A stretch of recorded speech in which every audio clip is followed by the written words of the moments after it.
Hello, and welcome back to the Making Fire podcast. This is a podcast where two longtime besties talk about their favorite TV show, Survivor. This week we're covering episode 10 of Survivor season 50. How are we already here? But before we get into that, Riley, I have to ask, how are you? I'm doing so amazing and splendid. I'm gonna talk this week. I haven't listened to the album yet, so take this with a grain of salt because it hasn't officially come out. But tomorrow, Casey Musgrave's new era starting tomorrow. Her new album, which I definitely know the name of, and I'm not looking up right now because I'm that big of a fan of Casey Musgraves that I should just know the name of her new album. Her new album, Middle of Nowhere, comes out tomorrow. Ooh, I'm gonna have excited. to tune in. I've been in my Casey Musgraves bag this week. I've been listening to all of her old albums. For those of you who don't know, I'm a big Casey Musgraves fan, one of my favorite artists of all time. I have multiple tattoos for Casey Musgraves. I just obsessed with her. She's on the wall behind you. Her poster. Yes, two of her posters are. You can't see the one where she's well, she's not naked at her butt. She's just in like assless chaps, but she's wearing like a bodysuit. So, and this is a family-friendly podcast. So it's a family-friendly podcast. Nothing ever PG-13 would never happen. It's the outfit that she wore. If you guys want the visual, she wore it on All Stars 4 when she was the guest judge on RuPaul's Drag Race All Stars 4. It's that denim look that she wore. It's on that poster. It's for one of her concerts. But oh, my laundry's done. LOL. But I'm a big Casey Musgraves fan. I love her. Golden Hour, I think, is one of the best albums of all time. I think it is I'm not even going to say it's a magnum opus for her because her other albums are great too. But Golden Hour, genuinely, if you guys have never listened to that, go, oh my God, summer's happening. It's the perfect summer album. Perfect. Go take a walk outside. Let's see how long this album is. I think it's probably like an hour. And even the title song is so perfect. It's a 45-minute album. Baby, put the album on, listen to it in order, start with Slow Burn, one of the best album openers of all time. Turn it on, take a walk for 45 minutes, feel the song, or feel the songs. It's amazing. I highly love Golden Hour so much. One of my favorite albums. I've recently grown a deep appreciation for her most recent album, Deeper Well. Also highly suggest that album. That's a great outside album. And Starcross, all of her albums. Pageant Material, her 2015 album, I think that's what put her on the map for me. I remember listening her, what was the big, Pageant Material self-titled track. It's the track that, anyway, the name from the album. It's really good. So listen to all of her albums. I think Same Trailer, Different Park is her first album. That and Pageant Material are very country. Golden Hour is country, but it's a little bit more experimental type of country. But if you're into country music and you've never listened to Casey, listen to Same Trailer, Different Park. Listen to Pageant Material, listen to Golden Hour. Girl, if you can't say you're a country fan if you've never listened to Golden Hour. Her album, her Deeper Well is a little bit more folky. If you want a little bit more folky sort of country mix, and then Star-Crossed is a little bit more poppy. So if you kind of like the pop vibe, just check it out. I'm sure there's a Casey Musgraves album for you, and I will be giving my reaction to Middle of Nowhere.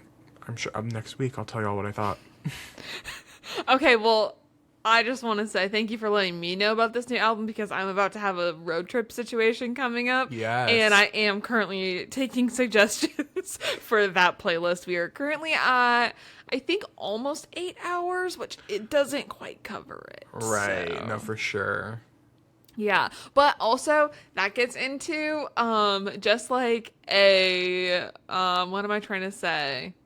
A little schedule, like business update. Well, do I get to ask you how you're doing first? Well, yes, but this goes into that. I was just gonna segue really quick. Right, for sure. Because I need music for that road trip coming up. That is gonna take place next week. So just a heads up, there will not be a episode next week following this episode. However, the week following that, there's gonna be 2. Episodes. So there's not going to be one coming out, around the time of when I get it up, like the 8th, 9th, or 10th sort of thing, it's going to go ahead and be like the following week. But you'll get a double header. You'll get a double header, famously. One of Making Fire Podcast's world famous double headers. Occasional triple header. Occasional triple. We like to keep it to a double. And you know what? Right. It's just going to get you excited going into the finale week. A double header, before the big event. So pre-game the finale. Just a heads up there. But yeah, I am so excited. I do love Casey Musgraves. So, how are you doing? I'm doing good. Thank you for asking. You know what? What am I going to talk about this week? I'll talk about music too. I went to an Ethel Cain concert this past weekend with my friend. It was so amazing. She is so generous to have invited me to go along. And I had spent like the last 2 weeks getting just like a crash course on Ethel Cain. I was listening to her music as much as humanly possible, and I really enjoyed it. It was kind of like, I don't know why I never listened before. Like, I definitely enjoy it. Or like that vibe is very fun. I think I'm excited to listen to it maybe like in the fall and in the winter as well. I think my problem was I'm kind of like in a poppy fun mood. Well, it's summer, of course. Yes, the spring into summer. I am looking for just like pop, but I'm very excited. And I want to say I thought her concert was amazing. I loved like the stage. It was very, very cool. It was very like, I don't know, like just South kind of, I don't know like what kind of greenery it was, like draped. It was like a power line. Right. And like it was very cool and very like smoke machine, like foggy, misty. It was very fun aesthetic wise, and her music was so good. I was telling Riley before we started recording, like I have a whole new appreciation for her music after hearing it live, and I think like her just stage presence and her songs that like I don't necessarily listen to like on Spotify, they worked so well live. So just if you're at all interested and Ethel is coming to a city near you, I would definitely tune in. I thought it was super fun and just like, I don't know, the vibe was amazing. So highly recommend. And that's how I'm doing. We should just start a music podcast. Yeah, another podcast. Let's just do that. We have the time. Mm-hmm. And we should start a Real Housewives Atlanta podcast as well. If you could do reaction to the first 2 episodes of season 1 in 1 sentence, what would you say? Divalicious. Very divalicious. That's actually perfect. Thank you. I said 1 sentence. You said give me 1 word. Oh, I didn't even hear that. I heard 1 word. But period, that is all I have to say. Oh, and just while we're on the Housewives topic, I wanted to respond to one of our comments that we got last week. And I just want to say shout out to Sophie S for responding to the question of the week. We will take any of the comments that anyone wants to give, but I think this was particularly exciting having like a response to the question we asked. So we were asking about what your guys' favorite Real Housewives franchise is, and Sophie S said that not a Housewives show, but if you haven't watched Vanderpump Rules, you've got to watch it. Actually, Insane People and moments in the earlier seasons, it has the same drunken antics as Roni, which I love to hear. My question is, I not need to watch Lisa Vanderpump's like Real Housewives stuff before getting into Vanderpump Rules? I think that is why I have not tuned in, is because I wasn't sure if I need like all of the context and background on like all of Lisa that. Vanderpump. Exactly. Before getting into like, her own show. Or, like, was she on Orange County? What was she on? I think, let me look it up. Oh no, I think she was on Real Housewives of Des Moines. Yeah, that probably sounds right. Oh, no. Real Housewives of Beverly Hills, of course. What's the difference between Orange County and Beverly Hills? Well, they're going to be, like, different locations. But they're in, like, the same city. Are they not? I would say Orange County is different. I don't know. That's why I'm asking. Like, that orange, I don't know how to explain it, but like the vibes are different, and they like one's like new money, one's old money. Are they I both don't old know. money? I don't know. Oh, but you started talking like you knew a bunch. No, to but talk I know about. like Orange County gives more like beachy and like coastal kind of thing to me. Like a lot of people that I follow online that live in Orange County live in like Newport and like all of that. They're not like Beverly Hills. Right. Not like the glitz and glam of Beverly Hills. And the chihuahuas of it all. Yeah, the Beverly Hills Chihuahuas, yes. Yeah. Yes. So, yeah. Anyways. Thank you. Um Do we want to, while we're doing intro stuff, do you want to talk about our comment of the week this week? Comment down below. Oh, yes. Okay. Big, sorry. I have like so many tabs open on what we're talking about. This week, before we get into like the, sort of end of season 50, we're like very, very close to getting into our summer Survivor rewind season. And Rewind. so please comment what Survivor season of Survivor Past you want us to review this summer. We so far have done Survivor China and Heroes versus Villains, and we had such a good time. I loved watching those. I just love our summer coverage. So if you have any suggestions, please let us know, because we haven't like decided at all yet. No. It's in the hands of the fans at this point. Drop the 5, keep the 0. It's in the hands of the fans. We, maybe we'll do like a poll if we get multiple. Yeah. I don't know. I feel like Maddie and I can come up. We'll figure it out. If only 1 or 2 of you comment, like, girl, we can't there's no guarantees. But we want to hear from you, our loyal listeners. We want to know what you want to see this We'll beef summer. up a poll. If there's only like 2 responses, Maddie and I will throw in a couple of our options, and then maybe we'll throw a poll at y'all and we'll vote on. I don't know. But democracy famously ends well for everybody who participates. Oh, always, every single time, and your vote matters sometimes, but especially in this case. I almost said something insane, y'all. For real. Anyways, do you have any off the jump comments about this episode? I think Mr. Beast should. Can you do like a bleep? I think Mr. Beast, you fill in the blank. Like, we're giving this man too much credit. I don't give a damn that he brought another $1 million into the pot. I really don't. And they're making it seem like nothing. They're making it seem like nothing crazy would have happened if Mr. Beast wasn't there, when I don't think that's necessarily the case. I think that all this drama would have happened without Mr. Beast present. I agree. You go. We maybe wouldn't have gotten such a live tribal, but there was still a live element before all the Mr. Beast stuff happened. And I just don't like Mr. Beast. I don't like now that he is sort of solidified in Survivor lore as sort of a savior. This man doesn't need more of a fucking savior complex. Right. I don't need his dirty $1 million. I'm sorry. I agree. I think that the prize should have been $2 million just from like day one. Right. And now you gotta say $2 million sponsored by Mr. Beast. Is that not kind of embarrassing to you all? Right. Like a Survivor production, is that not a little embarrassing that you had to get half of your prize pot funded by a singular individual? Mr. Beast, who makes more money by doing the same thing that you guys are doing. He be running his own Survivor games. He don't need a full CBS broadcasting production team. He makes more money and has more fans than you. That's embarrassing.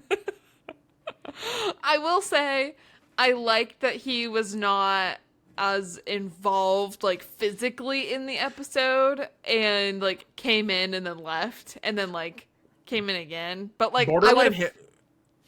You go. No, you can finish. I think that I just don't like, once again, the celebrity involvement. I don't like Mr. Beast being involved.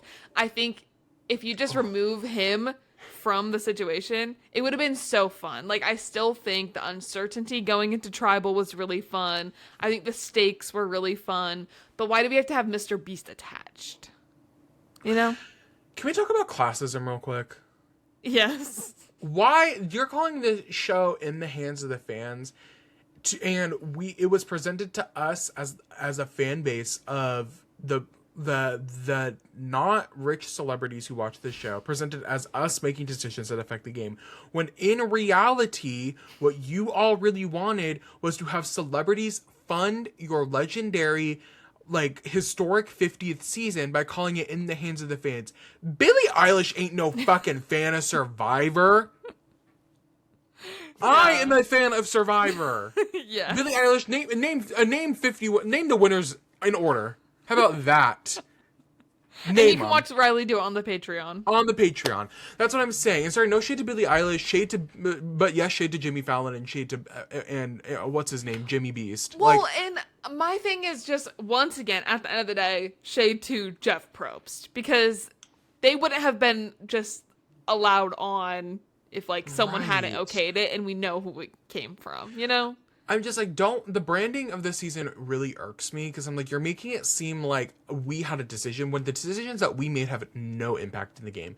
Y'all were going to have the Billie Eilish advantage no matter what. Yeah. So the fans vote for zero. It's 0% advantages. We want nothing in the game. Then what are you going to do? Right. What? So you were going to have Jimmy Fallon and Jimmy Beast and Billie Eilish just, like, wave their hands in the end credits? Like, what really, honestly, what was the end goal? Like, yeah. You knew what you were doing from the beginning, and that's what really irks me. Is it's the illusion of choice, number one. Yes. And it's not in the hands of the fans, because it's not in the hands of the true fans. I'm not judging people's fandoms level, but I'm just saying, like, really what's happening, the most impactful things in the game right now, as it's being presented to us, are the Be-Bye. Yes. Jimmy Fallon screwing over Christian, and Jimmy Beast coming in and adding $1 million to the pot. Those are in the hands of 3 specific fans.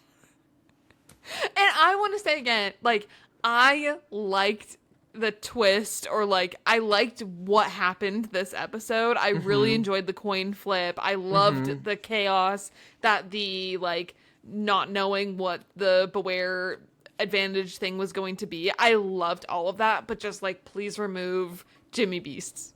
Right. So, yeah. Yeah. And once again, Jeff Probst. And I want to say, like, this sounds like kind of crazy, but I want to know how much Jeff makes, because it always bugs me when you see people talking about, like, how bad they want the $1 million and, like, what that does for their families and all of this stuff, when, like, Jeff Probst is right there and he's so wealthy and he's, like, watching them, like, want this so bad to change their lives when he's, like, so rich that it, like, makes me feel kind of weird every single time. And, like, with the prize money doubling to $2 million courtesy of Mr. Beast, I'm like, well, like, this prize money hasn't gone up. We're 50. This is season 50. Right. Like, how much is Jeff making over time? And I just have to say that. It just, like, makes me feel weird watching it. This is a longer conversation we can have about competition reality TV at this point in, like, history, but it's the same conversation with Drag Race. RuPaul's Drag Race, they only win $200,000. That don't make no and that sense. makes even less sense to me for how much money they have to put into it. Yeah. Like, that is actually insane. Okay, but let's just get into this episode. So we open on the tribe coming back after Christian was voted out. Ozzy credits Sari for sniffing out Christian and Emily and making the vote happen. He's also feeling really good about having people like Sari have his back, but he's also upset with Emily, who he thought he was close with. Ozzy talks to Emily about this, and she's like, yeah, well, Devins and Christian were kind of my day ones. And he's like, okay, like, I thought, you know, we were pretty close early on too. And she's just like, yeah, sorry about that one. Then Devins is getting some heat post-tribal for not playing his quote-unquote idol. And Devins and Emily talk in the hammock, and they're basically like, should we be bad now? Like, what do we have to lose? That's so us. We're so Rick and Emily coded, and I'm not Rick. Oh, yeah? No, let's be honest, I'm Rick. I just thought that was funny. Should we be bad tonight? And yeah, the answer is yes. The next morning, Aubrey is feeling the pressure of the numbers dwindling, but also how it's like not dwindling. Like, there's not that many episodes left, and there's a lot of people left on this beach. I think that's what my issue is. Maddie and I were talking a little bit about this before we started recording the episode. Check that out on the Patreon. But then we cut ourselves off and we're like, no, this is a podcast conversation. Right, this is a podcast convo. I think the negative for me this season is it is feeling rushed. And I think we shouldn't have had 24 people to begin with. I think they should have either done an 18-person or a 20-person season max. It doesn't feel like we're in the end game stretch of this thing. And Aubrey's confessional is great. She's right that the final 8, final 7, final 6 are really where the big moves are made in a season of Survivor. And that's really some of the most exciting parts of a season for me is when it gets down to those little numbers. We're not having that here. So then we're going to get into the finale with 6 people left. And it's fine, but I'm like at the final 9 when we only have 3 episodes left. Exciting. I mean, I guess it was an exciting episode, but you guys get what I mean. Like it is naturally. Yes. And it just feels like, oh my God, there has to be so much more to come in a very short amount of time. And how is that all going to play out? And then they're sitting around camp and Devin decides to share with the class that the tribal idol was all a ruse. And some people are like, good moves, bro. Like, sure. But the lies and the deception are not sitting right with Joe. And he just kept giving me MAGA buzzwords. Like, why are we doing this? So Joe wants him gone, just as he always has, and especially now that he knows that this is not a real idol. Yeah, which, your non-binary T is valid. Joe's? Yeah. Your non-binary T is valid, and I understand where he's coming from, but I've been seeing a bunch of tweets that are like, Joe would... I think I brought this up the last episode, that I feel like, Joe would be better if he was not I just need him to lie a little bit. Yes. I feel like he'd be fun. Anyway, I get where he's coming from though. Do I justify it? No. Girl, people are gonna lie. You're on Survivor. But I get where he's coming from. But you can't be mad about the lies and deception happening. What is going on? And it just makes him such a nothing of a player. Name one thing that he's contributing to in the past. Give me 4 episodes at minimum. He had a funny impression the other episode, I feel like. I can't remember who it was of, but... Was it Christian? Was it a Christian impression? Maybe. I don't even remember. It was a Rick Devens impression. I will say the one thing he's been consistently providing is this beef with Joe. His beef with Devens, I think is funny. Yes, but when that's all you're contributing, it's right. It's not we awesome. Don't really need. Yeah. On season 50, this could have been left out. One of those 4 people we didn't need. Anyways, so then we go to the auction, and I said, "Oh God, here we go." I did want to note that Tiff, our resident gambler, is very excited upon seeing this. That's my winner pick, not too much. We had a whole dialogue about this her first season, about why they don't do the auction anymore. And that is one of those clips that is still so funny to me. I love that. Then let's get into some of the details here. They each get an envelope with $500, and they have to share sometimes, but we'll get into that in a second. There is no risk of losing their vote, which I love, and guys, they get to keep whatever they don't spend. And yay. I just want to say I loved them starting out with the same amount of money. There's no vote risk, all of that. Aside from the Mr. Beast of it all, I love just having a pure auction with some antics, of course, but I like that it doesn't have everyone holding out until the very end because they're scared or getting screwed with, wasn't it whoever has the most amount of money loses left their over vote or something. I hated all of that. It just made people not want to play right. So yeah. Anyways, every item is comfort, chaos, or both. They won't know till they get it. So let's just jump into all of these. They get started, and it's onion rings and fries and ketchup and ranch. Devins gets this, and there's no chaos. Emily gets a chocolate milkshake. Jonathan buys a snack tray with crackers and veggies. I think it was Suri who's like, I don't want carrots. Right. Or maybe it was Tiffany. I don't know. They're just like, no, thank you. Why would I want rabbit food? Yes. Then the next item is a 2-person item that one person buys, which Aubrey purchases, and she decides to share with Rizzo. They open it up, and there are 2 covered items there. And basically what happens is that they have to eat 2 grubs. Someone has to eat the 2 grubs in a certain amount of time, I think like 2 minutes. And if you complete that, then you get to share chocolate cookies and milk. And Rizzo, resident picky eater, hey, King, I see you. He's like, I don't know that I'm going to be able to do that. And Aubrey says, literally no problem. I've got it. Hey, babe. Hey, I'm a boss, babe. I got it. Thank you. Oh, she was. Yes, this was her boss, babe moment. And she has no issues. And they get to share this chocolate chip cookies. Yeah, there's like a bunch of other stuff that happens as well, but the next share item, which is a fall on your sword item, Jonathan buys it and he shares it with Ozzy. Basically, Jonathan gets to pick who gets what covered item. If it's not completed, then the other person doesn't get the comfort item or whatever. It was kind of hard to explain, but long story short, Jonathan has to eat a boiled, I believe, sea slug for Ozzy to win some chicken wings.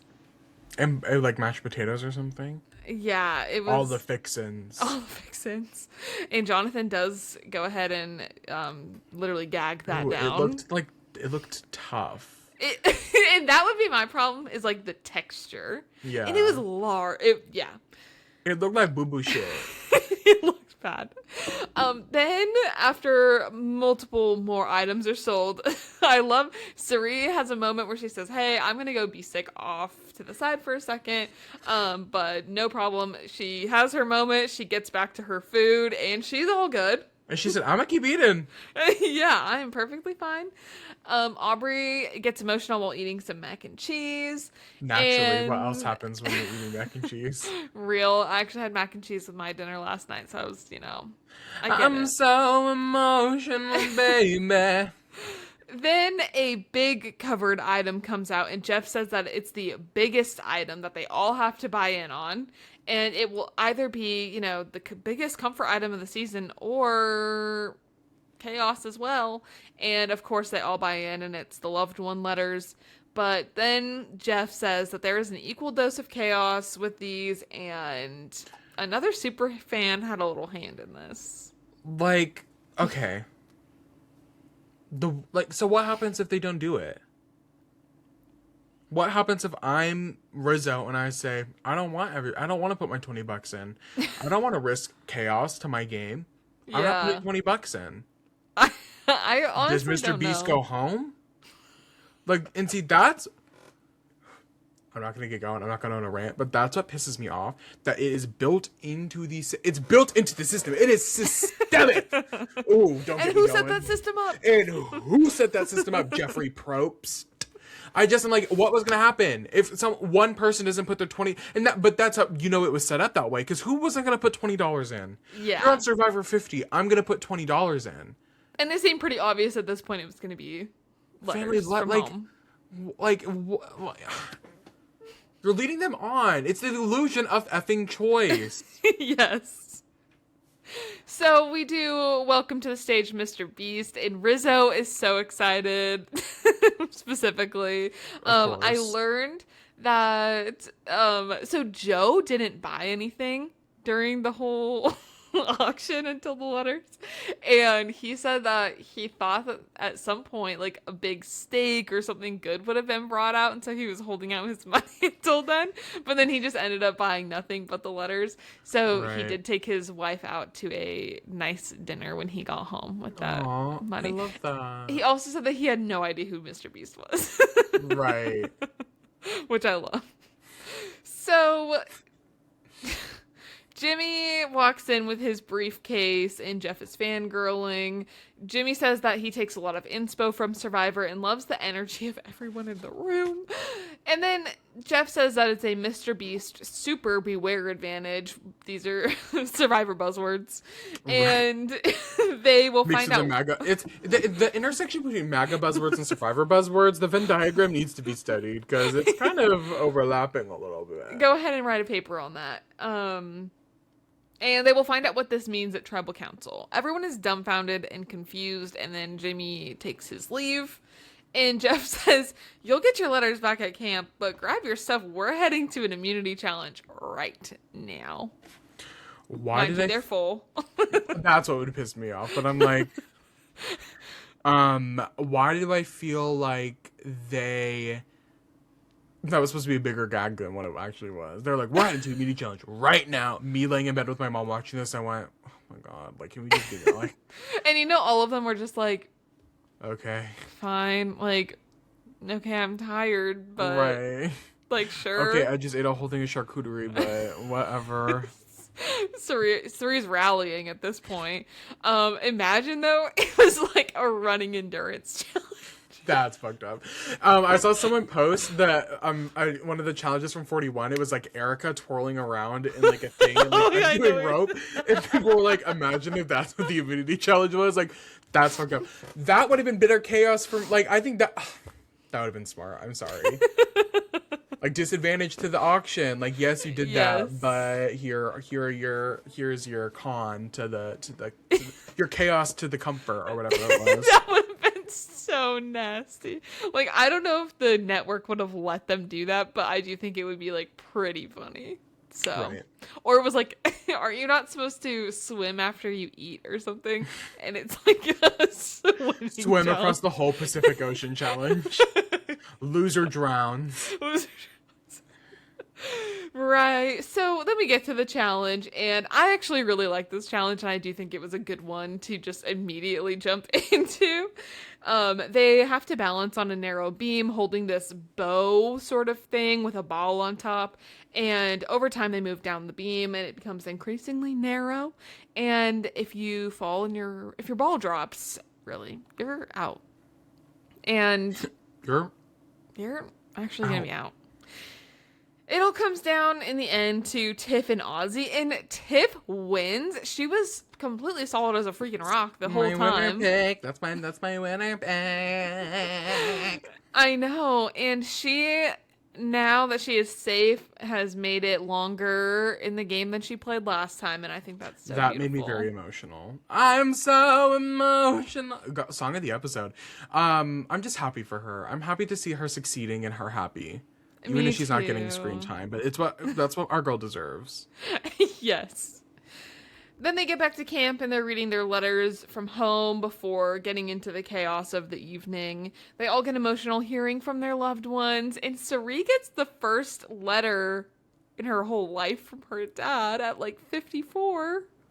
Is that not precious? That's precious. A lot of good emotional moments. I try not to like let the family visits like get me, but they like sometimes they just be getting me. Imagine if Mr. Beast had sponsored family visits. I would have been able to get flown them out. Yeah. That Mr. Beast, you would have gotten a little bit of a from me. You would have just decided that would have ate. I heard he has 3 private jets, one for each continent. Yeah, probably. You weren't gonna question my number of continents.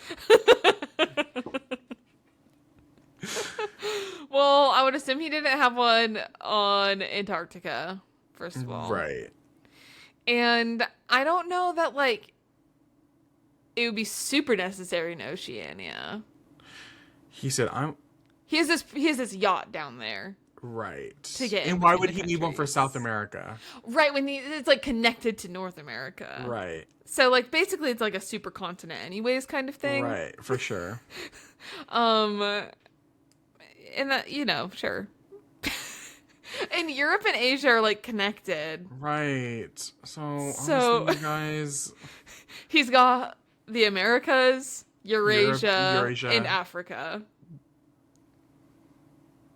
And that about sums up probably Mr. Beast's feelings. Yeah.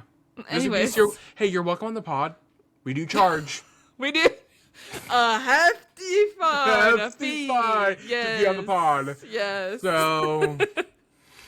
And could you like get into the details? Like how much are we how much? $500,000 each.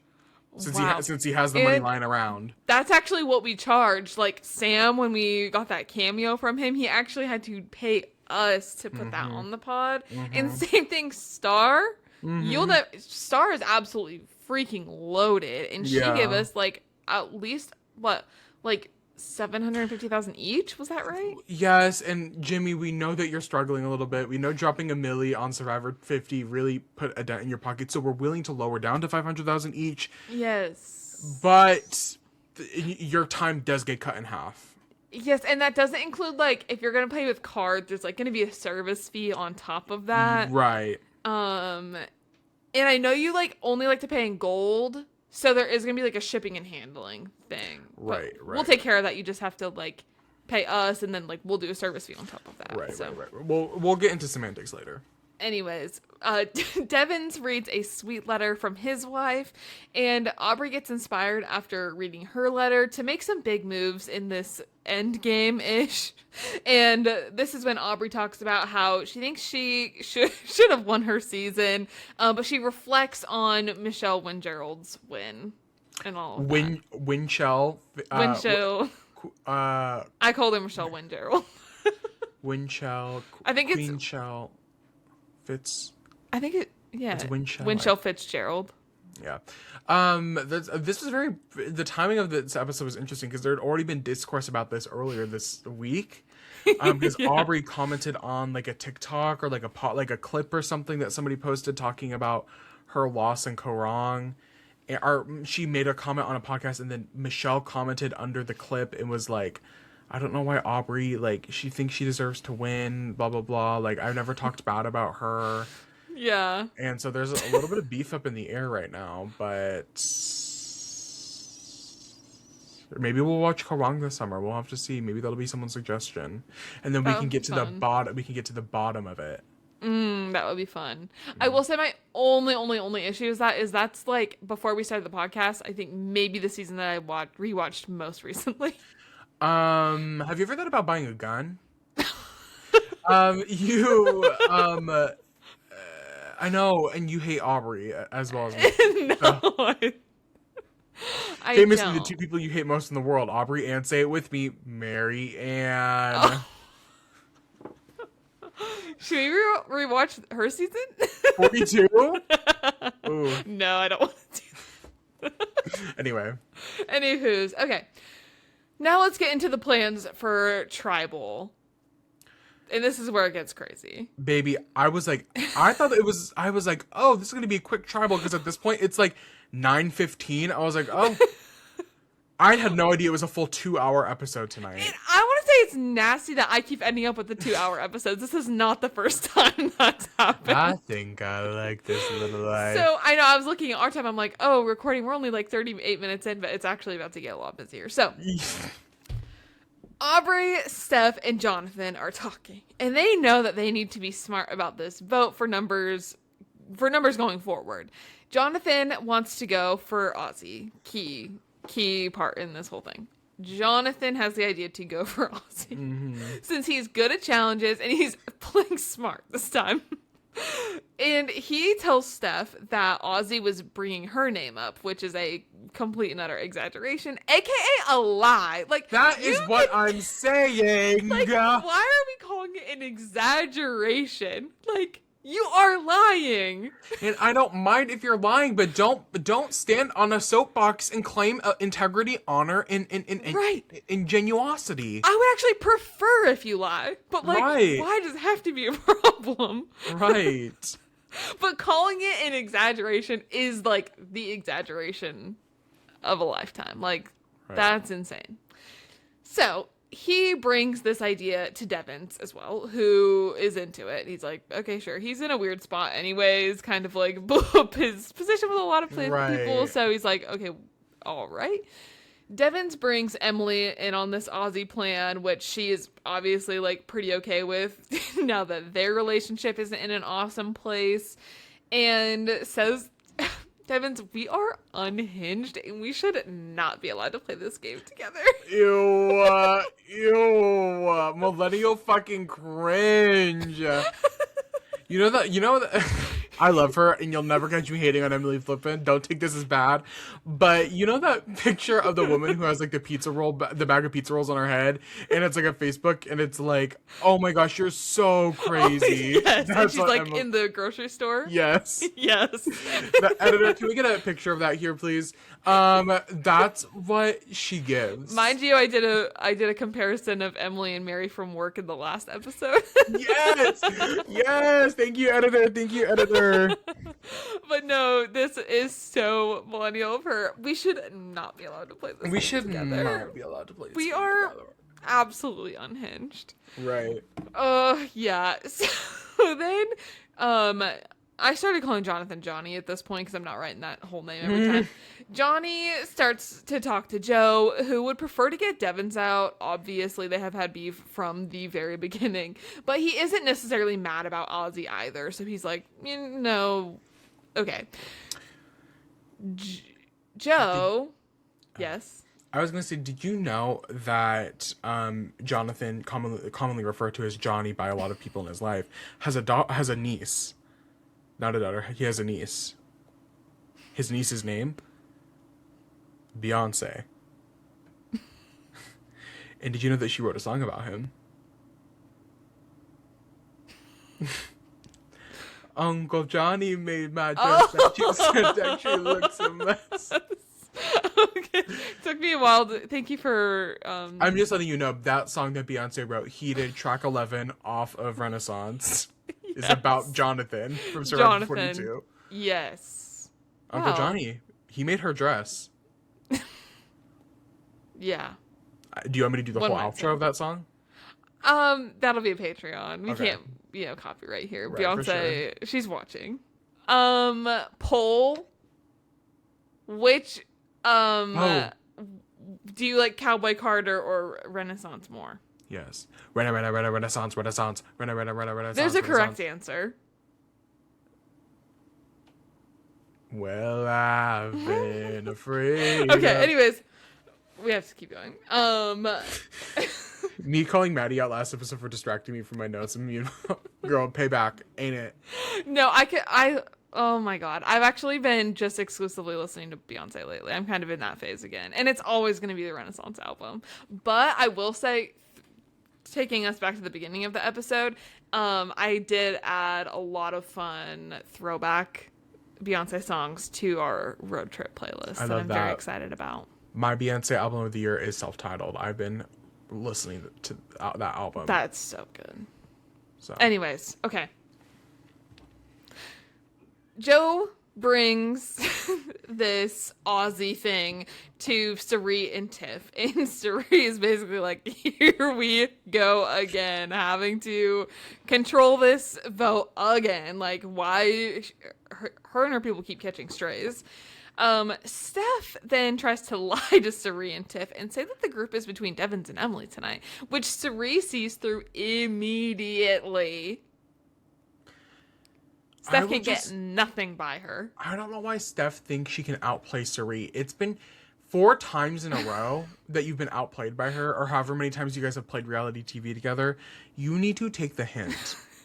And this isn't even the first time this season that Sari has immediately clocked her. Like, at this point, like, what's the saying? Fool me once. Shame on you. Fool me twice. Shame on me. Shame on me. Fool me thrice. Well, I've been Sari then talks to Ozzy and wants to use her extra vote with Devins and Emily to get Steph out because, like, we cannot have this happening. Ozzy also, just a reminder, has this idol that he can potentially use. Then Ozzy talks to Jonathan about going for Steph, and Jonathan brings us to Steph, and he's like, okay, well, maybe you should use your steal a vote tonight because things are turning. Steph then confronts Sari.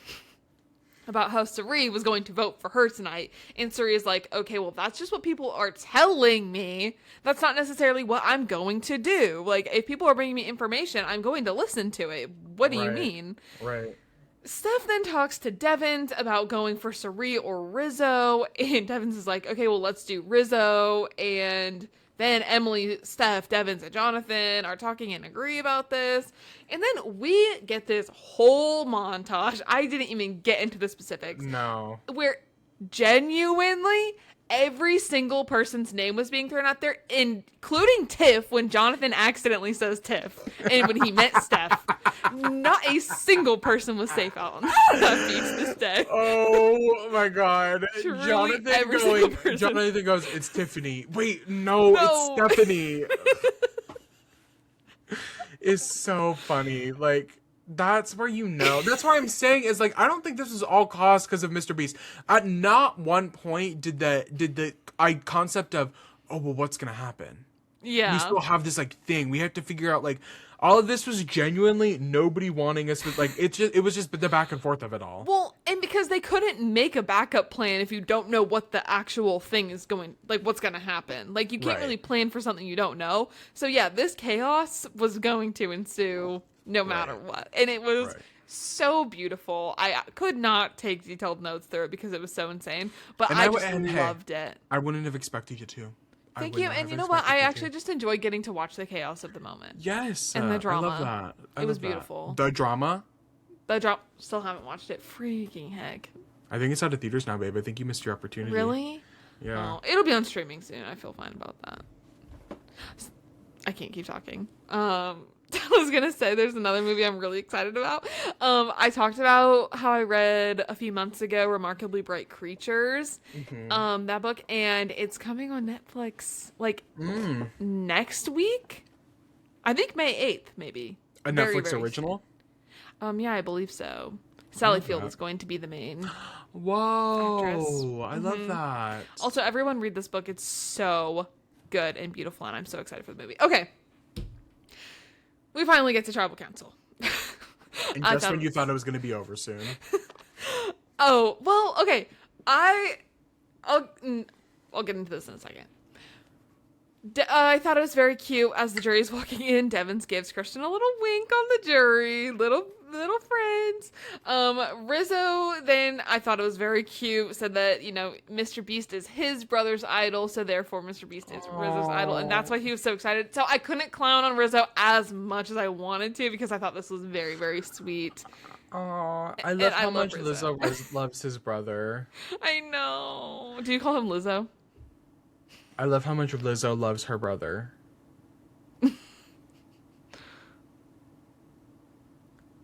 Me trying to think of a Lizzo song. About damn time. Well, I was just thinking, Rizzo's girlfriend Liz God. The Lizgod Liz God, yes. baby. Yes, she is very active on TikTok, and I see her. Oh my god, my hair is just like actually so crazy today. I kind of wish Rizzo was a lesbian. Anyways, Liz God was very, very upset that her letter that she wrote to Riz God did not air in that episode. Oh, I wonder what the letter said. And the fans were also just upset because she's like this is not what the fans want to see. This is not what the fans want to see. Okay. Then they get into, the chaos of, everything pre-tribal tonight and also this, like, Mr. Beast thing looming over them. Steph gets a little testy about the plans changing and wants to stick to the simple plan of Devins tonight. And Devins decides to clear the air on the chaos that Steph was causing by making plans for Ozzy tonight. And then Suri, and then Rizzo, and all these names coming up. And then he calls her out and is like, and you told me about your steal a vote. And makes a pitch to everyone else to really, like, go for her or for Jonathan. But, like, they're being shady. Steph then tries to say that Devins was lying and none of this is true. And Tiff is like, okay, well, if you're trying to get Devins out so easily tonight, then why would you tell him about your advantage? And everyone's just like, that's a good point, actually. Why would you do that? And Steph just keeps trying to say that Devins is lying and she would never go against Ozzy like that. all Steph had to do in the heat of the moment, all she had to do was go, well, I heard all of this from Jonathan.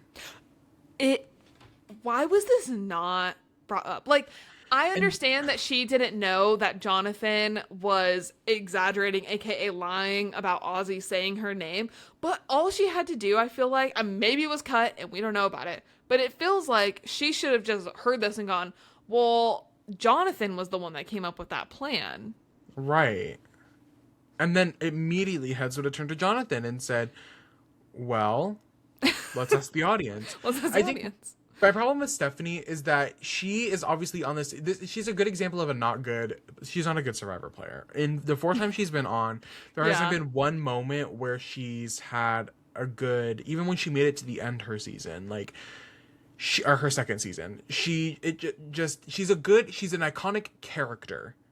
But she's not even a fun character. She's not like a Sandra, or I guess Sandra's she's not like an Abby Maria. Is that a weird poll? She's not like like a person who's a bad player but a good character, or like Coach. I'm not a Coach fan, but at least I can acknowledge that at least Coach is like, I understand why there's appeal.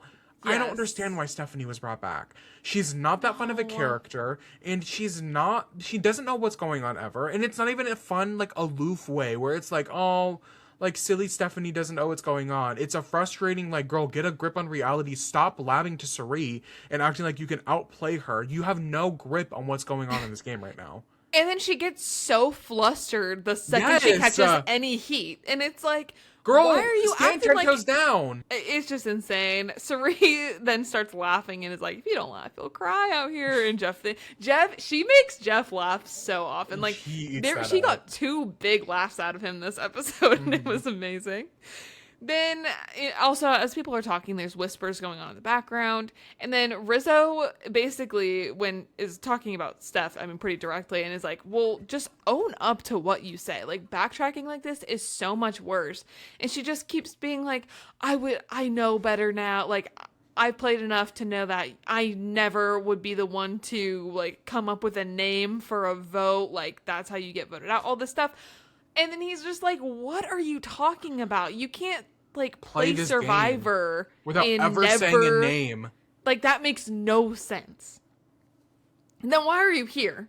Right. Like, same thing in my opinion as Joe. If you're not, like, interested in playing the game, why are you here? It makes no sense. Right. Then Jeff goes on a little monologue about the uncertainty that Mr. Beast has brought, and then Jimmy and his briefcase re-enter the chat. Then he opens it up, and we learn there's a gold coin. Tonight, one person will flip the coin. If it lands on what you call, you will be safe, get an immunity idol, and the prize money will double to $2 million, courtesy of Mr. Beast, which it should be that anyways. If the coin does not land on what you call, the prize money remains at $1 million, and the person that flipped the coin is going home. And if they can't decide who's going to flip the coin, they will go to rocks. But that is actually not going to be an issue in the slightest. Devins immediately is like, I want to flip it. And it seems like a lot of people are down to let him do that, but whispers are still going on, and Aubrey for a sec is, like, wavering pretty good on letting him do it. But ultimately, she just gives him the go-ahead, and Devins is like, you can't play scared. You've just got to go for it. And he's feeling inspired after his letter that was telling him to play big and, make bold moves. And this is perfect. And also, I feel like he wants cred with his kids, so... My quick reaction to this, the only person this benefits is Rick. They should absolutely have in no circumstances let Rick do that. I don't think Rick would have gone home had it been a normal vote. Like, I think Stephanie had caught enough heat that, like, Sari's name came out of Stephanie's mouth. It did not come out of Rick's mouth, right? And I think it naturally would have shifted to Stephanie. But this only benefits Rick. Rick gets the heat of the move. Like, he gets the credit for taking the risk. Yeah. He leaves the game with an idol. Or he leaves the night with an idol in hand, safe from the vote. And, like, he's fine.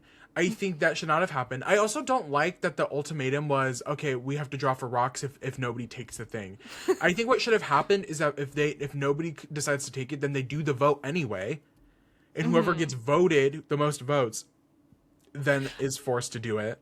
I thought that's how it was going to be. And then if they lose, they lose. If they win, then they get to stay in the game, and that's the risk that everybody has to take by like exactly. And I think rocks that actually would have made me mad if they went and drew rocks and then somebody got screwed over that way. In a 50-50 coin flip. And a 50-50 coin flip when rocks are only supposed to be used when you can't decide on a vote. Like that's just not the way you use rocks in the lore of Survivor. Like I agree. Yeah. I agree. I fully think that they should have voted for it first, but whatever. Mm-hmm.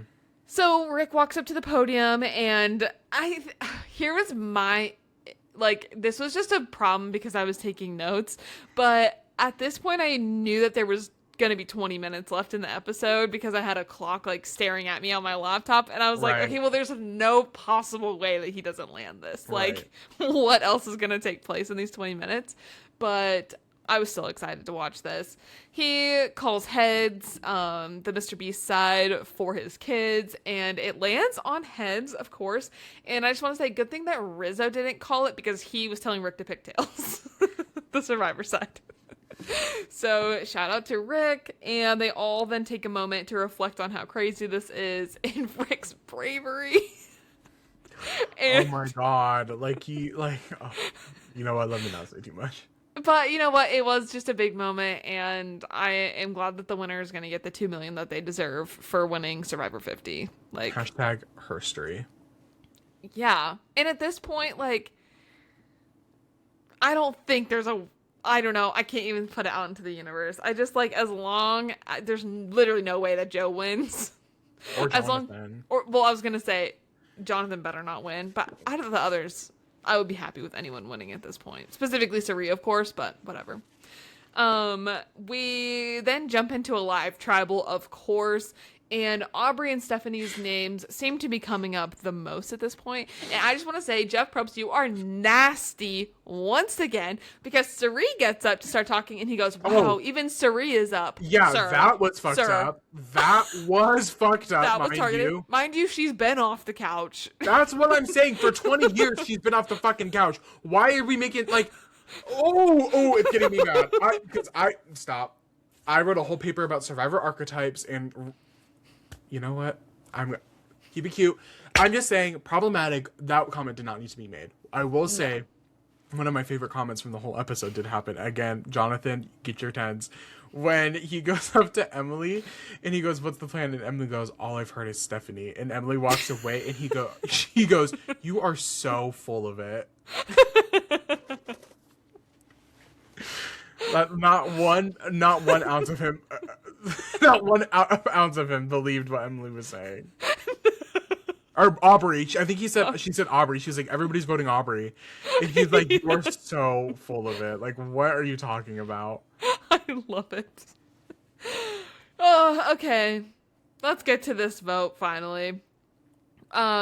First, before they go up to the podium, Stephanie uses her steal a vote to take Devin's vote. Nothing burger. Huh? Nothing burger. I know, right? And she puts those 2 votes on Aubrey, and the votes are read, and Steph is out of there. And, okay, once again, I want to, remove the Mr. Beast of it all. I really enjoyed every other thing from this episode. I love the drama and the chaos and the fun and, the coin flip, all of that. And then Steph being voted out was just the absolute cherry on top of the cake for me. I was like, this was beautiful. And on her way out, she says again that the Aussie vote was not her idea. But doesn't just provide any other context. Name names then. Right. Okay. So, and that's that. Stephanie's gone. Devin's is safe. $2 million are now at stake. And there's 3 episodes left. Do you have any closing thoughts? Can you believe it? I'm really excited to see the end game of this season. I think everybody is on it right now. They're playing. That's what I'll give the whole season is there hasn't been a single episode where I'm not a single move. People are constantly thinking, they're constantly making decisions, they're constantly doing something. Yeah. And for their own benefit. Yes. That Yes. I can praise them for that. And I am loving it. I'm loving these people being back so much. You know, Jeff in the first episode asked them one thing to give it everything they've got. And I would say that this cast is delivering that. Like, once again, I do not like Jonathan, but he is playing a harder game than he did last time. Like, he is trying his Yeah. Jonathan best, and I have to Right. give him credit for that. And everyone is just, they're playing, and I am not ever a fan of the like people who come on their original season of Survivor and they're not in it to win it. They're there for like the Survivor experience. It is so fun watching these dynamic players that want to play the game to win the game. Right. They're not there because they're living their dream of being on Survivor. They've done that and they are like getting to work. And every episode, every moment, they are delivering. And I just like, this is what I want to see. This is what the fans want to see. This is what I want to see. Yeah, ultimately, get us more returning seasons, get us more casts full of hungry players. But let people on whose it's their dream, but that they also have a dream of winning Survivor. Not just a dream of being on Survivor, a dream of winning Survivor. I think I heard that 52 is supposed to have some either be a returnee or some returnees. That's what I've heard. I've heard through the grapevine that 52 is supposed to be returnees / maybe a blood versus water. I saw on TikTok that I think was it Annika from I don't remember what season number. Someone was like, I work in this could totally be a lie, but someone like said that she put in a month's leave from her job for like June of maybe this year. I think 51 is filming right now, so that would line up. Yeah. So This is what I want to see. This is what the fans want to see. So we just have so much to look forward to, and I really am enjoying this season. Like, celebrity crap aside, like, I just love these people and most of these players at this point. So having an awesome time. And yeah, in the meantime, be sure to follow us on Instagram and TikTok at MakingFirePod. And go ahead and drop a comment what Survivor season from the past that you want to see us watch this summer. And Don't bullshit us. No, real answers only. Yeah. Real answers only. I don't want to see no Survivor Thailand in the comments. Don't piss me off. Do not PMO. And yeah, like, subscribe, vote in the poll what Beyonce album is better, Cowboy Carter or Renaissance. And we will see you not next week.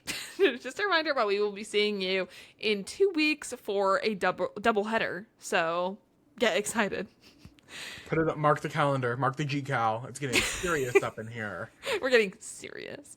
And that's all. Thank you for watching. Bye. I can't wait to see this.